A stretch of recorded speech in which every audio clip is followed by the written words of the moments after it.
I looked up a little bit of the background of villain, even as a word. And originally, the word villain is derived just from the word villager in Latin. But also at some point, the word vile came into this. So a villain is a vile villager. Aren't all villagers? Vile. Just vile. So that's kind of the background of what a villain really is this vile villager. So what important role do these vile villagers play? I feel like there's probably a little more to the backstory of that word than What vile role do you villager. You write a Wikipedia article about it then. Just My exists gosh. to be vile. You. Sorry, did you ask us a question? Yes, what important role do villains play in storytelling? What are you looking at me for? Oh, I don't know, because you're on the other couch. The question came from this couch, and then it bounces to the other couch, right? Well, I would say that it is to be... Thank you, Krista. Goodness sake. Like a foil for the protagonist.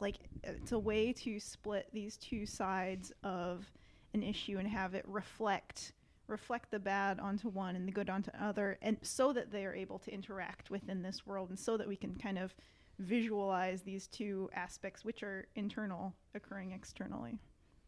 So it's like a side dish to the hero, right? The hero is the one going along, the protagonist is going along, and the villain is there to kind of, provide foils to the plan. The protagonist is not the protagonist without the antagonist, right? Like, not to say that it's always a villain. There's got to be emotional conflict at some point for the story to be compelling. There has to be something to be overcome. And I think the villain, for me, has always just kind of been, a personification of that. There's a couple different ways that I look at villains. Number one is you love to hate them. Like, you're just like, oh, this person is vile. It's a vile villager. Yeah, nothing unites people like a common enemy. Right. A commoner enemy, a vile villager. It's all coming together. But then there's this other discussion that seems really popular, which is like, can you empathize? Can you empathize with the villain? Where do you put that Right. on? That it's an honorable question. I don't know about honorable. It's just a question. Go on. Can you empathize? And I One more time. He did it again. Just to spite me. that's me being the villain. Who's the villain here? Right. Ooh. That's so vile. Ooh. Ooh, look out. Can you sympathize with me? God, No. He put it back on me No that way, one, no one didn't he? can. Nobody can. No They're one- like, no no, one he can. must die. I think what you guys are saying is really interesting, though, is that the villain, so to speak, like they represent something that needs to be overcome, which so sometimes a villain represents something about our culture or the world or even ourselves, and it's something that you would want to that like opposes your action as a person in the world. But it is an interesting question, the whole, and I'm sure this is where you're trying to take us. So I'll shut up. Jared even brought up to me as we were getting prepped for this the idea, because he's an actor, so the idea that if you're playing a villain, it's very important for you to see yourself as the protagonist in your own story, right? So the villain, if we were looking at any story from a different perspective, the villain could be a protagonist as well. And so you have to be able to embody that when you're acting as the villain in order to come off authentically. Yeah, and I thought because you asked us the other day, like, think about some of your favorite villains, and one of the things that was really occurring to me that was interesting was thinking about, and I was focusing mostly on movies and TV shows, like, there are a number of shows that I really enjoy where literally everyone could be considered a villain depending on your point of view, like The Expanse or The Wire, so it's like, are the drug crews villains or are the cops villains? It's like, well, it depends whose side the camera is on in that minute. And I think that is really interesting, going to the whole protagonist versus antagonist as a perspective element, and kind of what you're getting at. So I'll kind of move into what some of our favorite villains are. I'll start because it has to do with empathizing with them. Wow. But I was trying to think if there were any villains that actually were the protagonist. Okay, are there any stories where we've got to the point where the villain is the protagonist? And the best thing I could think of and come up with is Megamind. So Megamind as a cartoon movie has Megamind as the main character. He is the villain, but he's the main character. And so I thought a little deeper, why is it that, and how in this story did we get the villain to be the main character? And what I think it is the beginning of the movie opens with the backstory. And the backstory shows, Megamind being let off by his parents, all alone, his parents sacrificing to save him. And then this hero comes in and pushes him off his track, and he ends up bouncing into some sort of a orphanage where the hero ends up with this beautiful, loving family. And it would have been the villain with the beautiful, loving family if the hero didn't knock him off his flight path. And so immediately from the beginning, we, say it with me, Empathize. Thank you. With we the villain. we empathize with the villain, and so I think the relatability that's given by having that strong backstory at the beginning is what makes it capable for the villain to be the main character. So Megamind is one of my favorite villains. I mean, so if you're asking things where villains are the main character, where villains are the protagonist, is that the current question? It's not a question. The question is, what's your favorite villains? And so I was trying to find a villain where they were empathized with, because that's in my nature. And I think that's true of almost like every heist movie. Every time Denzel does something illegal because his family needs money or his son needs a surgery or whatever, like technically I guess he's a villain, but we're all on his side for the most part because he's trying to do X, Y, good thing. Mm-hmm. He was pushed there. My favorite villain. So my family and I were talking about this over dinner actually last night. I was like, "What are our favorite villains?" And we kept circling around these Claude Rains characters. Okay. So like his character in Casablanca is technically a villain because he's like opposing. He is part of the police force that's like oppressing people, but you kind of like him, and he ends up kind of being this best friend figure, in a way, and so yeah, he's a villain, but he's also, and what was really clear to me when we were talking about that was how interesting it was that like it's not necessarily him that's the villain, it's the thing that he represents. And he as a person is kind of a likable guy.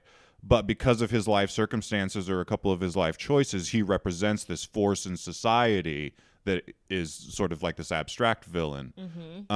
So it's like, so what really is the villain? Okay. And is it this social construct, or is it the human beings enacting the social construct? And that was really interesting. And anyways, I just like Claude Rains. So there were a number of other movies where he's like, there's this movie, the Hitchcock movie, and there's a quote about villains we could dig up for this, but like, where he plays. I'm trying to think of the name of the movie at the same time that I'm thinking of him. Swing back to me. Okay. So it sounds like from both of our sides, villains that we really like are ones that are really relatable and you can empathize with. What about on your side of the couch? Do you have a favorite villain, Krista? My answer is going to be long and convoluted, so I'll let Mark go first. I don't know. I look at my daughters, and they wish that Kylo would have killed Rey, and because they felt like he was misunderstood, and they were really tragically disappointed with the end of the Star Wars trilogy of trilogies. Yeah, just because Rey is a little holier than thou and doesn't need to be getting all the limelight, and she's fake humble and whatever she is. Yeah, they love Kylo the dark side. They do love the dark side, and they love Vader. I think in some ways that all of this villainy is, heroes and villains are just a mirror for ourselves too, right? The things we hate about villains are the things we hate about ourselves, and the things we love about heroes, maybe the same thing, maybe stuff that we're aspiring to. I do think they did a really good job with Thanos in the Avengers movies. I have mixed feelings about it, but I think in some ways they did a really good job of trying to make that villain relatable, and you could see yourself a little bit in Thanos. The stoicism of making hard choices.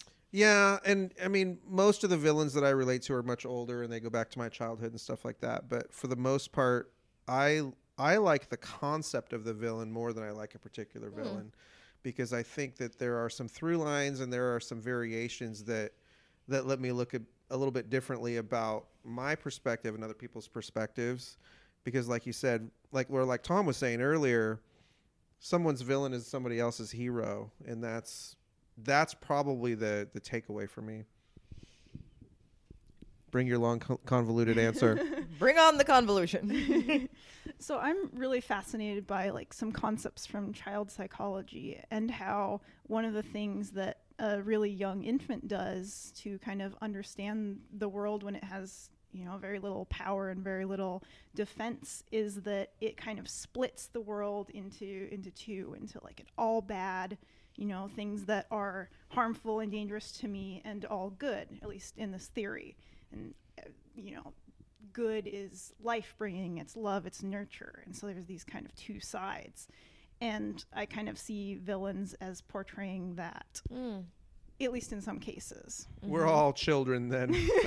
I think we tend to do that, you know, here, on my side or not on my side. You see that in our culture right now too, politically and everywhere else. And I think that's one of the purposes of fantasy, is to allow us to do that and give us this place to do that. It's probably why I like to lean so much into that empathizing, and why I got offended when you talked that way about it, is that there is this culture of othering. And so any time where I think we can bridge the gap to empathize with someone in a story that is intentionally trying to be othering, it's a lesson that we can take into our lives, that I think is important.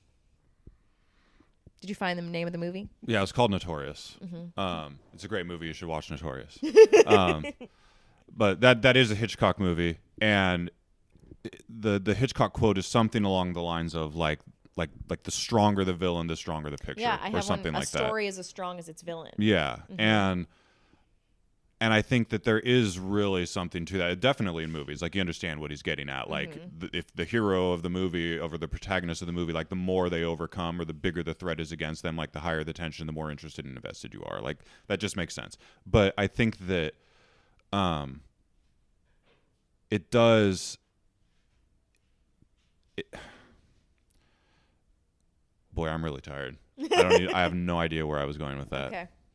Well, I have a transition. Yeah. Wait, thank you. I didn't get to say about my favorite villain. Oh, good. So, a book that I have been absolutely in love with is East of Eden by Steinbeck. And its villain, or kind of, I guess, concept of villain, it's one that just sticks in my mind because it's not simple. It takes a long time to figure it out. And one of the things is that the, I guess, character that you could call the villain is very, very bad, like seems almost like an all bad character. And he doesn't really give much explanation for this at the beginning. He's kind of like, maybe she was born that way. And at first I found that very dissatisfying. But then it's the way that he deals with that later. And the reason that this villainous character is even able to play the role that she does in the story is because one of the protagonists idealizes her and sees her as all good. Oh, And interesting. Exactly. Yeah. And so that's the bridge into, you know, she's just kind of in her own world doing her own things. She doesn't even really want to interact with the protagonist. It kind of, and then they're brought together by this idealization of her. And it's just so fascinating because almost, I would say, the villain in the story is not her. She's just a person being what she is and doing what she does. But like the villain is this idealization, this seeing somebody as not as they are, but as what you want or need them to be. That's heavy. That's heavy. That's really poignant. When I brought in the concept of vile villager, it's like vile is this sense of people agree on it being immoral or bad or wrong. And so it's interesting thinking about the idea that morals can be subjective, you know? And so the bad that everybody could see was bad, this person didn't see and instead thought of it as good. And it twists it so much. It's something to wrestle with internally. Yeah, and I think that's one of the huge themes of that book is what is good and evil? Is that a thing out there? Is that a thing internally? Like, can we take these and have and wrestle with them and have them both inside ourselves internally? Yeah, it's interesting because if you search for the word villain and just scroll through all the different definitions, almost all of them have something Immoral. about like, yeah, they're motivated toward evil ends or something like that. Mm-hmm. If you vilify someone, who's the villain? Mm. Do you have an answer to that, or that just sound like a cool thing to say? It's really, really high view of. If you could just empathize a little bit with me, that'd be great. Okay, so one more concept that I want to go through here that's going to lead us into a discussion that I want to have that might lead us into another podcast topic soon. But I was looking at different archetypes for villains, and somebody put together different archetypes, and so a few of them that are listed here is the false donor. Okay, the false donor is a villain who utilizes trickery to achieve their ends. Okay, that's one type of villain. Another is the beast character, who relies on their instincts and ability to cause destruction to achieve their ends. Another one is the authority figure, who already has attained a level of command and power but always craves more. And what happened to me when I started going through these archetypes and I listened to that one, when it talked about always craving more, I started to think about the Potawatomi tribes. They have a monster in their lore called the Windigo. And so the Windigo is a type of character that's been used in lots of different literature and movies.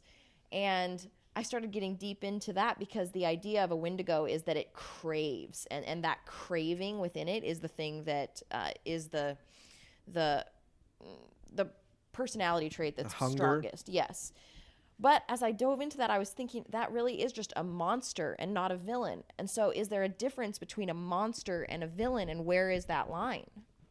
Yeah, I think that also plays into the conversation we had in the office the other day. Is there a difference between a villain and an obstacle? Which I thought was a very cool question.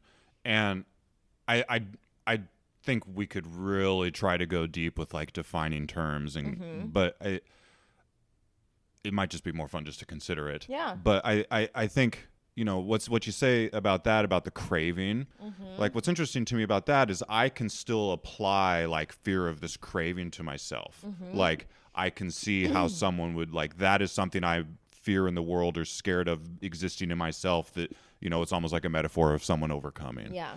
But monsters is really interesting on the whole, like, or even like Terminator, like when you have a villain that almost has, nothing that we as human beings could identify with. They just, at least with monsters, like they have some sort of like primal urge and like and you agency can still relate to that. where okay, so Alien thinks differently than Krista thinks, probably, but Eventually. it's still a living being. Something like a machine chasing you that like not only you can't identify with it, and it almost doesn't even have agency. It just exists to do a function, and that function is get you. Yeah, because that can't like, be a villain. The villain's Skynet in that case. It's what's is controlling it? Is it? Or is Terminator a villain? That's a really, because it's freaking scary to be chased by a machine. Do you have to have independent thought and to be a villain? But then at that point, is Terminator just an obstacle because it doesn't have independent thought? So, or because if not, to argue that Terminator's not a villain, is quicksand a villain? If I simplify it for me, the villain threatens what I believe, right? Like it doesn't even have to be evil necessarily. Like, but if you threaten what I believe, or if you do, it's like what we're talking about, empathize, right? Like that threatens what you believe a little bit. Does quicksand threaten what you believe? I don't think it's a villain. Does Terminator threaten what Running you out of believe? oxygen, is that a villain? Right? That would kill me. It's an interesting question. The villains that make you feel an emotional response, or I should say that make me feel an emotional response, tend to threaten. That's why there's such a moral line there, right and wrong, and everybody has a different perspective on that. But if they threaten what you believe, it does kind of bolster something up in you emotionally that makes you want to remove them, I do actually really like that. or rehabilitate them if you're empathetic. Mm-hmm. As long as you're talking about a belief beyond I should live. Yeah. Mm-hmm. Right, or get more. Mm-hmm. That's that moral piece. That's where that moral piece comes in of a villain, right? Is that you've deemed the difference is I believe in this moral, they're challenging that moral, which is different than just I want to live. Mm-hmm. I was thinking about that. Is it always a moral, or is it just a belief? And Is there a difference? I don't know. I mean, I believe in gravity. Right. Is it immoral to think not? Yeah, if somebody challenged your belief of gravity, does that make them a villain? It makes them dumb. Come on. Come on. See, now that challenges you. You are the villain. You. I think it does. I think it does. I think it does need to involve morality, Yeah. and be effective. that does make it subjective. Mm-hmm. So Which is why some people love some villains and hate others. We are talking ourselves into Terminator not being a villain, though, which is really interesting. I guess can a computer be a villain? So cool, I buy this. Mm-hmm. I'd love to see some in-depth Venn diagrams of like villains versus monsters versus obstacles. What is different about them? What is the same about them? That would be interesting to my brain. All right, homework. Krista likes homework. Okay, so what is like the takeaway for this conversation? Like, yeah, okay, we've kicked this around a little bit, but like if we look at our own relationships with pop culture, what is it about this topic that we can have in mind when we move forward into engaging with stuff in the future?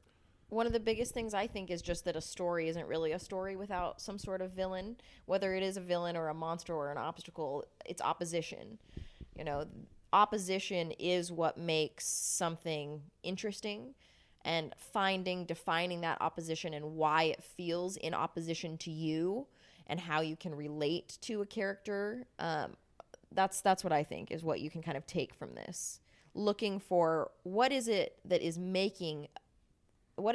the story that is making this character a villain? Why is it chafing me the way it is? See, I like that question because I would probably refute for myself the idea that a story has to have an opposing force. Okay. One of my favorite movies ever is My Neighbor Totoro, and it's just about two girls and their dad moving into a house. Mm-hmm. There's no villain. Mm-hmm. It's just charming. But I do really like the notion that if you're engaging with something that has a villain and you are having an emotional reaction to that villain, it's cool to take a minute and ask yourself why. Like, what is it that is being poked in me or triggered in me or that is causing my reaction? And when I identify that, or at least nibble around the edges of identifying that, it's going to make my experience with whatever it is I'm watching, reading, deeper and more valuable and more like fruitful in my life. Mm-hmm. Yeah, the opportunity that exists is to explore your own awareness about what you believe, and then the inset opportunity inside that is to challenge yourself and maybe be a little bit more open-minded to how other people view those things, or maybe a different perspective. Those I see as opportunities in story anyway. Is what can we learn? What can we, how can we remain teachable? Especially if those feelings become intense, or you know what I mean? So like if you really hate that villain and you find yourself really rooting, maybe not even rooting for the protagonist, because maybe you don't like the protagonist rooting for either. the destruction of the villain. And the protagonist in some cases. Well, if you're rooting at all. Mm-hmm. Right. My 6-year-old, when asked what's interesting about having a bad guy in a story, she said, they make you feel rowdy. Oh, wow. Which I think is pretty like on the nose of. Yes. Yeah. Uh-huh. So she's a genius. Well, I'm feeling rowdy. I want to hear. Skips a generation. No, I love that. It triggers in you those perhaps similar kind of feelings that either that they are expressing or that you have in opposite. Either way, it kind of triggers the bad, or you to recognize the bad. Mm-hmm. Totally. I like that. All right, let's get rowdy. If you want to get rowdy with us more, find us in the Outpost community. We're going to continue the conversation always from the podcast within the Outpost community there. And also, if you want to be a part of these conversations and influence what we talk about, you can go to orangenebula.com/topics. And we have a form there where you're going to be able to fill it out. And maybe you've got a community question that you want. Maybe you've got a topic that you're really hoping that we can bring in. Maybe there's a nugget of wisdom you've learned that you'd love to have us work into our conversations. I'd love to have more of what you have to say to put in here, so I don't have to listen to these people all so much. Yeah. You know? I mean, I love you, but and we're going to go back to talking about these topics and these concepts prior to recording in the Outpost Community Facebook group, so that you can express your ideas and your thoughts and your reflections, so that we can refer to them during the show. Yes. And make the show feel smarter by using you. Definitely. All right. We just want to use you. Villainous. Thank you, 3. Thank you all listening. We will talk to you soon. Bye. Bye, bye, bye, bye, bye, bye, bye, bye, bye, bye.